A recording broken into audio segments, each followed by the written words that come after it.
Hello guys. तो काफ़ी सारे आप में से लोग साइंस कॉलेजेस में बैचलर्स कर रहे हो, मास्टर्स कर रहे हो, सब अलग अलग स्टेजेस में हो अपनी रिसर्च जर्नी के। आप में से किसी ने कभी भी किसी भी फील्ड का, भले ही वो साइंस हो, ह्यूमैनिटीज़ हो, सोशल साइंस हो, किसी का भी रिसर्च पेपर पढ़ा होगा तो आपने देखा होगा इतनी बड़ी रेफरेंस लिस्ट होती है वहाँ पे। 100, 150, 200 रेफरेंसेस रहते हैं, इतने सारे रहते हैं। फिर आप खुद भी जब ढूंढने के लिए जाओगे चीज़ें, लिटरेचर रिव्यू करोगे, देखोगे कि हाँ फील्ड में क्या है। प्रोफेसर्स को जब लोग ईमेल भेजते हो तो उनके पेपर्स वगैरह पढ़ते हो, आपको कोई अच्छा पेपर लगा कि हाँ ये काफ़ी अच्छा है, उसको कैसे सेव करके रखें। अब इतने सारे में एक लिस्ट तो बना के नहीं रखें। काफ़ी लोग क्या करते हैं, पेपर्स डाउनलोड करते हैं उनको, फिर उनको एक फ़ोल्डर में रखते हैं, फिर उनको ढूंढने में थोड़ी सी दिक्कत आती है, काफ़ी जगह एक्सेस नहीं कर पाते हैं, वो एक ही फ़ोल्डर में रहते हैं। इतने सारे कुछ हाईलाइट वगैरह करना, वो कैसे करें, बहुत दिक्कतें होती हैं। बहुत स्कैटर्ड एक रीजन बना रहता है इन सब का, जिसमें बहुत काफ़ी कन्फ्यूजन हो सकता है। अगर आपको फिर उनको सॉर्ट करना है कि नहीं मैं 4-5 चीज़ों में काम कर रहा हूँ, ये मेरे थियोरेटिकल पेपर्स हैं, ये मेरे कुछ एक्सपेरिमेंटल डिज़ाइन के पेपर्स हैं, ये मेरे एक एक्सपेरिमेंट के पेपर हैं, इसको मैं कैसे ऑर्गेनाइज़ करूँ, फिर उनको फिर अलग करो, तो काफ़ी कॉम्प्लिकेटेड चीज़ आती हैं। और सिमिलरली आपको कुछ नया लिटरेचर का गैप ढूंढना है, कोई कोई क्वेश्चन ढूंढना है कि कहाँ पे कैसे किया जाए, या फिर आपको उससे रिलेटेड पेपर्स ढूंढने हैं कोई चीज़ से कि हाँ मैंने ये पेपर तो पढ़ लिया, अब मुझे कोई से रिलेटेड फील्ड में देखना है, वो सब कैसे किया जाए। ये भी आपने सोचा होगा कि हम as a researchers, PhD students हो गए, इवन मास्टर्स लोग जो कि अपना प्रोजेक्ट वगैरह करते हैं, और प्रोफेसर्स हो गए, वो तो उनका तो पूरा काम ही ये है, तो वो कैसे हैंडल करता है। अगर एक डिसर्टेशन लिखने में इतना वो हो जाता है, तो जो प्रैक्टिकली हमेशा ये काम करते हैं उनके वो कैसे हैंडल करते होंगे। तो इस चीज़ के लिए मैं आपको बताऊंगा 5 टूल्स जो कि हर रिसर्चर यूज़ करता है इन चीज़ों के लिए, ताकि वो अपनी थोड़ी लाइफ को थोड़ा बेटर कर सके, सब चीज़ों में अपनी रिसर्च को आसान कर सके, ये ऑर्गेनाइजेशन वाली चीज़ों में इन्हें ध्यान ना देना पड़े और वो आके सिर्फ अपना रिसर्च में ध्यान दें। काफ़ी लोग हैं जो अल्टरनेटिव्स यूज़ करते हैं, काफ़ी लोग हैं जो सब चीज़ें नहीं यूज़ करते हैं, कुछ कुछ यूज़ करते हैं, बट मोर और लेस ये 5 स्टार्टिंग की चीज़ें जो मैं चाहता हूँ कि आप सब यूज़ करें, और ये डेफिनेटली सबके लिए हेल्पफुल होगी। तो सबसे पहले आते हैं ज़ोटैरो। तो ज़ोटैरो जो है हमारा एक रेफरेंस मैनेजर है। रेफरेंस मैनेजर्स क्या होते हैं, जो कि आपके सारे रेफरेंसेस को मैनेज करते हैं। सिंपल, बट कैसे, वो क्या करते हैं, एक पेपर लेते हैं, आपने जो भी पेपर पढ़ा है उनको एक अपने सॉफ्टवेयर में डाल के उनका पीडीएफ सब अपने में स्टोर करके रखते हैं। अब जैसे ज़ोटैरो को देख सकते हो, ये ज़ोटैरो की वेबसाइट खोल रखी है मैंने। तो your personal research assistant Mac OS, Windows, Linux सबके लिए अवेलेबल है, डाउनलोड कर सकते हो सीधा। कैसा दिखता है ये, तो वो दिखेगा ऐसे।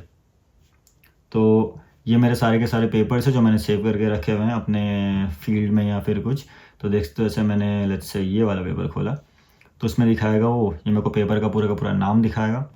उसके बाद बाकी चीज़ें, ऑथर्स वगैरह कौन है क्या है, सब चीज़ें। फिर मैं इन पे टैग्स के साथ में इनको सेव कर सकता हूँ। जैसे यहाँ पे 16 SRRN है, तो जितने भी पेपर्स में सारे टैग्स ये यूज़ हुए होंगे वो सारे के सारे एक साथ आ जाएंगे। सो लेट्स से मैं यहाँ पे सर्च कर रहा हूँ, इसको अनक्लिक कर देते हैं। लेट्स से मुझे एक पेपर ढूंढना है जिसमें मैंने टैग किया हुआ है उसको अपने एक वायरस के नाम से। तो लेट्स से 5CD508 मैंने ये सर्च किया, मेरे को 2 पेपर्स मिल गए जिनको मैंने टैग किया हुआ है इस अपने वायरस के नाम से।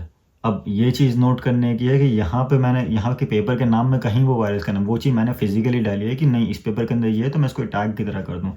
तो ये मैं आसानी से ढूंढ सकता हूँ।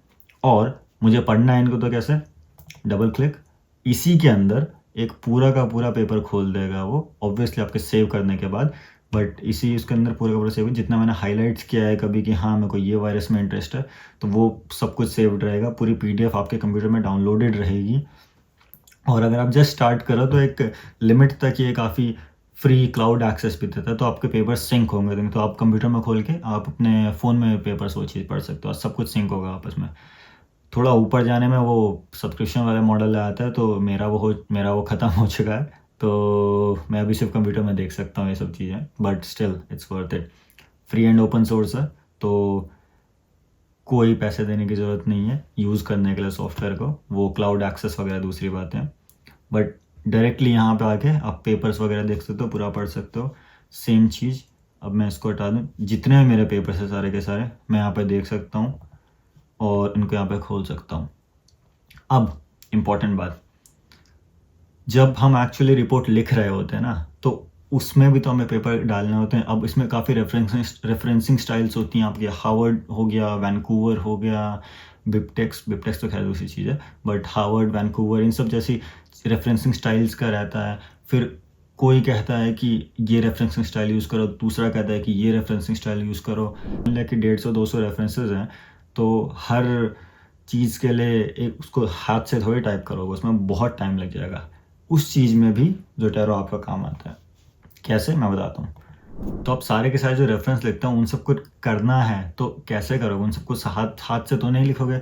काफ़ी लोग लिखते हैं लेकिन वो एकदम अनऑप्टिमाइज्ड मेथड है, किसी को हाथ से नहीं लिखनी चाहिए, बहुत बहुत मुश्किल होता है। तो इस चीज़ के लिए भी हम ज़ोटैरो यूज़ करते हैं। तो अब जैसे इसमें देख सकते हो आप, मैंने यहाँ पे रेफरेंस वगैरह डालने हैं अपने सारे के सारे। अब मैंने लेट्स से एक सेंटेंस लिखा यहाँ पे कि हाँ, सी डिफिसिल इज़ कूल, अच्छे मैंने ये किया। अब मुझे यहाँ पे रेफरेंस डालना है किसी चीज़ का, तो मैं क्या करूँगा, मैं जाऊँगा यहाँ पे ज़ोटैरो पे। इसके लिए प्लगइन आता है जो आप एडिशनली अपने ब्राउज़र्स में इंस्टॉल कर सकते हो। ज़ोटैरो, जब आप ज़ोटैरो इंस्टॉल करोगे वो बोलेगा कि यहाँ पे करो, तो मैं करूँगा ऐड एडिट साइटेशन, ये सब कुछ खुलता है। और अब उसने बोल दिया मेरे को, अब जैसे मुझे से विल्सन जो कि मेरे साथ काम कर रहा है उधर एक्चुअली, तो मुझे उसका पेपर का ऐड करना है। तो ये मैंने विल्सन सर्च किया, उसने मेरे को सारे के सारे ऑथर्स दे दिए कि क्या क्या विल्सन के उसमें एंड होते हैं। मैंने इसको क्लिक किया, एक ही हो गया, डिलीट, ओके। तो ये हो गया। अब मैं क्या करूँगा, आया एंटर, उसने कुछ किया, ज़ोटैरो इज अपडेटिंग योर डॉक्यूमेंट। अब वो उसने यहाँ पे मेरा रेफरेंस डाल दिया कैसे। अब at the end of the day मैंने सारे के सारे ऐसे किए, सब लाइन में अपने रेफरेंस लिखे। उसके बाद मैं जाऊँगा यहाँ पे और ऐड एडिट बिब्लियोग्राफी। जब ये होगा तो एट द एंड में क्या होगा आपका, वो तो सारे के सारे रेफरेंसेस वो यहाँ पे एक लास्ट के एंड में ला के दे देगा। अब इससे क्या होगा, आप इसको जैसे एडिट करना चाहते हो वैसे कर सकते हो। आपको रेफरेंसिंग स्टाइल चेंज करनी है, उसका भी आपको ऑप्शंस देता है कि आपको कौन सी रेफरेंसिंग स्टाइल चाहिए, सब ये ज़ोटैरो के उसमें। और डॉक्यूमेंट प्रेफरेंसेस के उसमें मैंने वैंकूवर लिया हुआ है क्योंकि मुझे पसंद है, सॉरी इस केस में हार्वर्ड है एटलीस्ट, बट मुझे वैंकूवर ज़्यादा पसंद है। तो उसमें आप साइटेशन स्टाइल चेंज कर सकते हो और सबकी एक साथ होगी, कुछ हाथ से नहीं करना है, विच इज़ वेरी हेल्पफुल। तो अब आ जाते हैं अगली चीज़ पे।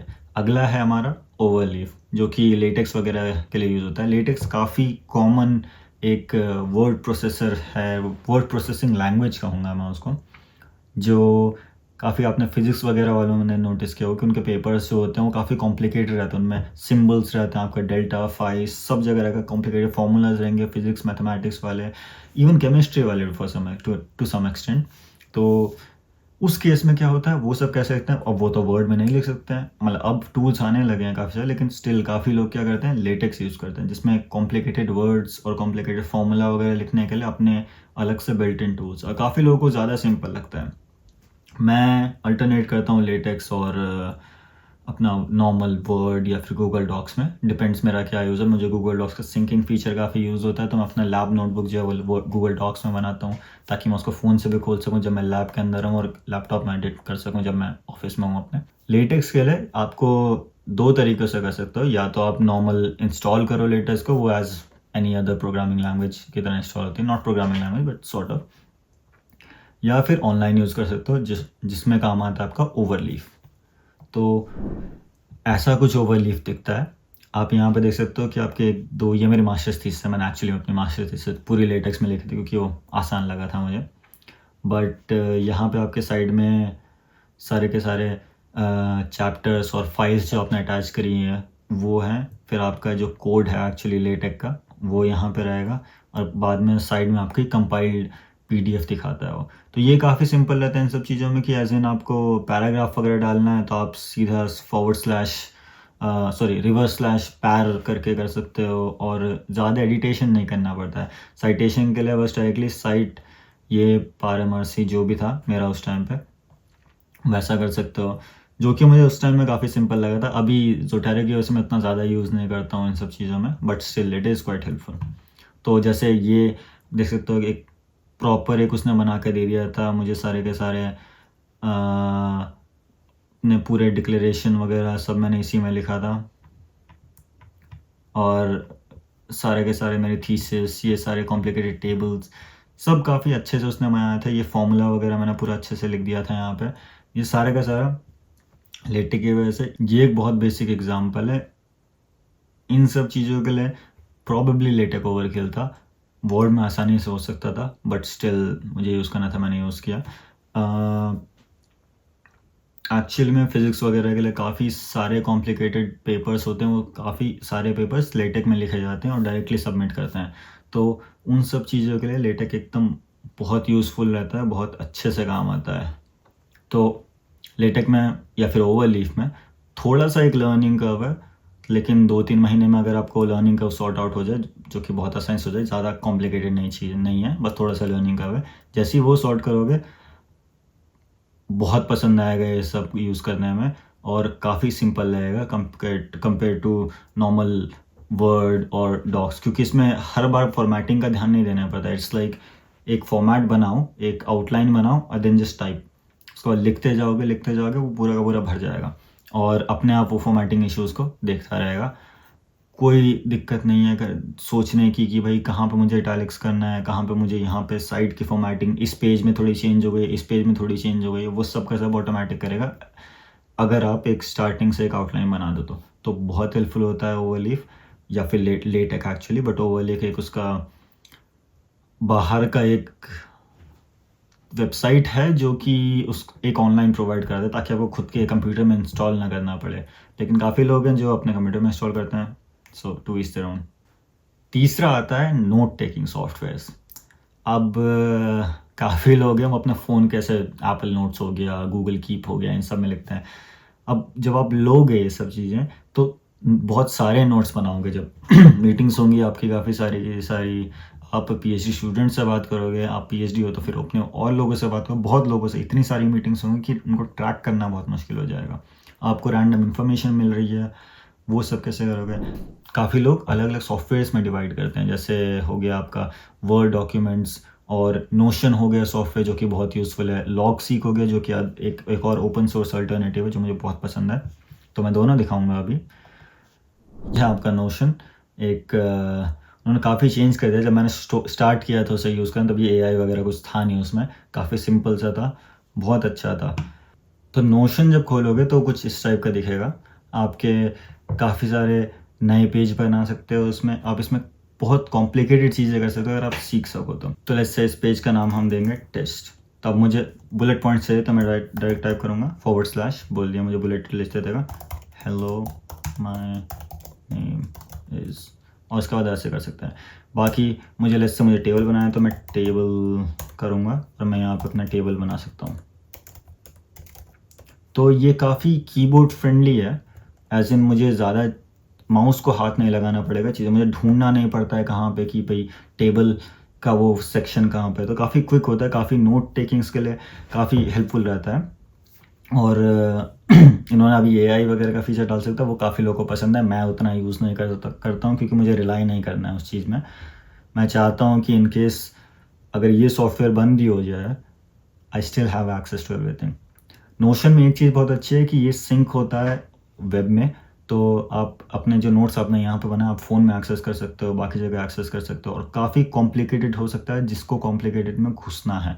इसमें आप बटन्स बना सकते हो, इसमें आप लिंक बना सकते हो, आप पेजेस बना सकते हो। तो मैं ऐसे एक्स्ट्रा पेज बना सकता हूँ उसी डॉक्यूमेंट के अंदर, एक एक्स्ट्रा पेज बन चुका है, और मैं जब यहाँ पीछे जाऊँगा तो ये पेज डायरेक्टली यहाँ पर लिंक हो जाएगा। और हेडिंग करनी है तो मुझे बस हेडिंग लेट्स से 2, तो हेडिंग 2 में आ गया, उसके बाद एंटर, मैं नॉर्मल टाइप करना शुरू कर दूंगा। तो बहुत सिंपल है, काफ़ी लोग यूज़ करते हैं, लेकिन और अल्टरनेटिव्स भी हैं अगर किसी को ये पसंद नहीं है। दूसरा अल्टरनेटिव जो कि थोड़े अलग तरीके से काम करता है वो है लॉगसीक। तो ऐसा आपका नोशन काम करता है। काफ़ी लोग एक दूसरा सॉफ्टवेयर यूज़ करते हैं, और बाय काफ़ी लोग आई मीन मी, जिसको बोलते हैं लॉगसीक। एक फ्री और ओपन सोर्स सॉफ्टवेयर है और कुछ इस तरीके से दिखता है। ये तो सिर्फ उसकी वेबसाइट है, बट तो जिस तरीके से काम करता है ये मुझे बहुत अच्छा लगता है। फ्री एंड ओपन सोर्स है बाय द वे, सबसे पहली बात, जो कि सबसे इम्पॉर्टेंट चीज़ है मेरे लिए। और कुछ इस तरीके से दिखता है।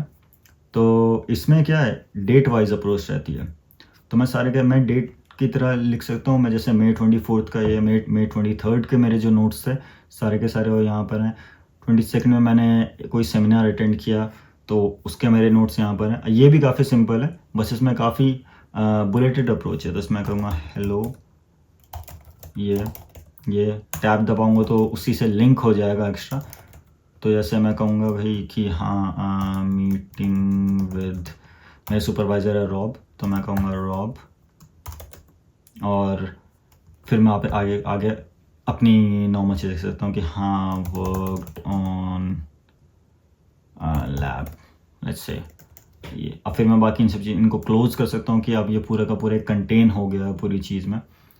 एक और इम्पॉर्टेंट चीज़ कि मैं जब जाऊँ तो आपने देखा होगा यहाँ पे मैं लिंक कर सकता हूँ चीज़ों के साथ। तो मैंने सेमिनार लिंक किया हुआ है, तो मैं सेमिनार को, तो मैंने जितने सेमिनार अटेंड किए हैं सारे के सारे वो यहाँ पे आ जाएंगे पूरे के पूरे। मैंने जितने लिंक किए हुए, जितनी मीटिंग्स के नोट्स मैंने सेमिनार के साथ लिंक किया, वो सारे के सारे मैं एक साथ खोल सकता हूँ एक पेज में, जो कि बहुत हेल्पफुल रहता है। मैं एक साथ देख सकता हूँ कि मैंने किसी इंसान के साथ कितनी मीटिंग है just by clicking their name, और सारे की सारी मीटिंग्स आ जाएगी। मेरे सारे नोट्स उस चीज़ को लेके एक पेज में मुझे दिख जाएंगे, जो कि बहुत हेल्पफुल है। प्लस ओपन सोर्स है, तो मैं फुली इन हूँ इस सॉफ्टवेयर में, बहुत यूज़ कर सकता हूँ। नॉट बिगिनर फ्रेंडली है ये नोशन इन कंपैरिजन में, बट स्टिल थोड़ा यूज़ करो तो बहुत हेल्पफुल आएगा। चौथी रिसोर्स जो है, जो मैं काफ़ी यूज़ करता हूँ अपने लिटरेचर रिव्यू के पेपर्स ढूंढने के लिए, वो है कनेक्टेड पेपर्स। एक वेबसाइट है, बहुत सिंपल वेबसाइट है। आप जैसे connectedpapers.com में जाओगे तो आपको एक ऐसे आपको ग्रीट करेगा पूरा का पूरा। ये काफ़ी यूज़फुल होती है उस केस में कि आपके पास कोई पेपर है तो आपको चाहिए कि हाँ ऐसे और कितने लोगों ने इस चीज़ों में काम किया, और कौन कौन से रिलेटेड पेपर्स हैं इस तरीके के जो अराउंड इस फील्ड में काम होता है, तो उसके लिए कनेक्टेड पेपर्स बहुत हेल्पफुल होता है। लेट्स से कोई एग्जांपल लेते हैं। तो मैं अपने जोटेरा में जाऊंगा,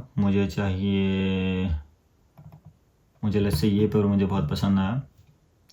तो ये एक्चुअली हमारे कोलैबोरेटर से कनाडा के, किस्मत से वही खुल गया। मैं इस पेपर का टाइटल डालूँगा, ये पेपर का टाइटल आ गया बिल्ड अ ग्राफ। थोड़ा टाइम लेगा, उसने पेपर ढूंढ लिया है, तो अब बोलेगा कि अच्छा यही पेपर है, कंफर्म कर रहा है, तो मैं बोलूँगा हाँ यही पेपर है। अब वो अपना सर्च करके उसने एक मुझे पूरा ग्राफ दे दिया। ये दिखाएगा पूरा का पूरा कि हाँ how to read the graph, और इसमें सारे के पेपर्स लिंक हो जाएंगे कि हाँ इसको रेफरेंस किया था इसने, तो सारे के सारे आपस में ब्रॉडली रिलेटेड होंगे। जैसे ये मेरा है सी डिफ के फेज इन्फेक्शंस को लेके पेपर, तो यहाँ पे क्या हुआ, इन्होंने एक और सी डिफ के फेज इन्फेक्शंस को लेके पेपर आ गया, यहाँ पे एक और आ गया। तो इससे कैसे ऑथर्स देख सकते हो, इन्होंने टाइम के साथ किया है। अगर कोई क्लोजर टुगेदर हैं तो वो पेपर ज़्यादा आपस में लिंक्ड हैं। तो मैं इससे क्या कर सकता हूँ, काफ़ी लोगों के बारे में जान सकता हूँ जो मेरे फील्ड में काम कर रहे हैं, और मेरे फील्ड में क्या क्या काम हो रहा है मैं सारा का सारा देख सकता हूँ। ये लुई चार्ल्स फोर्टियर अगेन कोलैबोरेशन हमारे, तो बाकी सारे मैं डायरेक्टली यहाँ से खोल के उनके पेपर के लिंक में जा सकता हूँ, डायरेक्टली उनका पेपर खोल सकता हूँ यहाँ पे। तो काफ़ी अच्छा सॉफ्टवेयर है, बहुत हेल्पफुल है। अगर आपको लेट्स से कोई बोल दे कि हाँ इस टॉपिक में रिसर्च को, इस टॉपिक में थीसिस लिखो, आपको रीडिंग प्रोजेक्ट कुछ दिया है, उन सब चीज़ों में बहुत काम आता है कनेक्टेड पेपर्स। और 100% सबको कहूँगा कि यूज़ करो, बहुत काम आएगा। पांचवी चीज़, और एक रीज़न है कि मैंने इसको सबसे आखिरी में बोला, क्योंकि स्टिल थोड़ा ग्रे एरिया में आता है, अब वो है AI, ChatGPT वगैरह। इनमें एक फीचर्स बहुत अच्छे से आया है, एक है डीप रिसर्च करके। वो मुझे खुद आइडिया नहीं था उस चीज़ के बारे में until like a couple of weeks back. तो मैंने उसको ऐसी कैजुअली मैंने उसको यूज़ किया और काफ़ी हेल्पफुल हुआ। तो डीप रिसर्च का आप क्या कर सकते हो, वो आप एक प्रॉम्प्ट दोगे उसको कि हाँ मैं इस फील्ड के बारे में से रिव्यू कर रहा हूँ, मुझे एक लिस्ट दो कि एक ब्रॉडली एक उस फील्ड में क्या क्या हो चुका है। तो आपको एक ब्रॉड ओवरव्यू बना के देगा वो चीज़ों का। और सबसे अच्छी बात है, ये पेपर्स लिंक करता है एक्चुअली चीज़ों में। तो स्टिल गलत हो सकता है चीज़ों के बारे में, लेकिन the fact that it links paper, यही इतना अच्छा रीज़न है कि आप डायरेक्टली ये जो कनेक्टेड पेपर्स वगैरह के साथ कर रहे हो, सेम ही चीज़ आप उसके साथ कर सकते हो कि हाँ, अच्छा, वो एक ब्रीफ समरी टाइप के दे रहा है कि हाँ, लेट्स से इस फील्ड में और इस फील्ड के इस एरिया में ये अलग सा काम हुआ है, और वो उस पेपर को लिंक कर जाए, तो आप उसको खोल के उस एक्चुअल पेपर में जा सकते हो, आप उसको पढ़ सकते हो डिटेल में। तो वो एक एज अ रेफरेंस यूज़ करने के लिए बहुत अच्छा है, क्योंकि उससे काफ़ी टाइम ऐसा होता है कि वो आपको कुछ पेपर मिलते हैं जो आपसे मिस हो गए हैं। जैसे मुझे एक पेपर एक्चुअली मिला जिसमें मुझे पता चला कि हाँ, जो वायरसेस से मैं काम कर रहा हूँ वो लॉन्ग स्ट्रैंड्स ऑफ डीएनए को इधर उधर भेज सकते हैं, तो cargo delivery, but in terms of DNA, so उसको ट्रांसडक्शन बोलते हैं। बट वो लॉन्ग स्ट्रैंड्स ऑफ डीएनए को इधर उधर कर सकते हैं अक्रॉस स्पीशीज़, जो कि बहुत कूल था। किस्मत से उस पेपर के अक्रॉस आया, वो भी उस रिपोर्ट में जो कि एआई से जनरेटेड हुई थी। तो रिपोर्ट नहीं है, वो रिपोर्ट नहीं कहूँगा मैं उसको, वो मोर और लेस एक ब्रॉड गाइड है कि आपके फील्ड में ये सब काम हो चुका है, उसके बाद उन पेपर्स को खोल के पढ़ने का। तो काफ़ी यूज़ आएगा इन चीज़ों को, और मैं होपफुली आगे भी यूज़ करूँगा इसको इन चीज़ों के लिए, जो कि काफ़ी कूल लगा मुझे। तो डीप रिसर्च हो गया है आपका, वो काफ़ी यूज़फुल है इन सब चीज़ों में। बाकी सर्च वगैरह तो अपना चलता ही है, वो सब depends on use cases. But instead of let's say writing your essays और एवरीथिंग, इन सब चीज़ों के लिए एक्चुअली एआई को यूज़ करोगे तो काम आएगी, और एक्चुअल कि सबका भला होगा।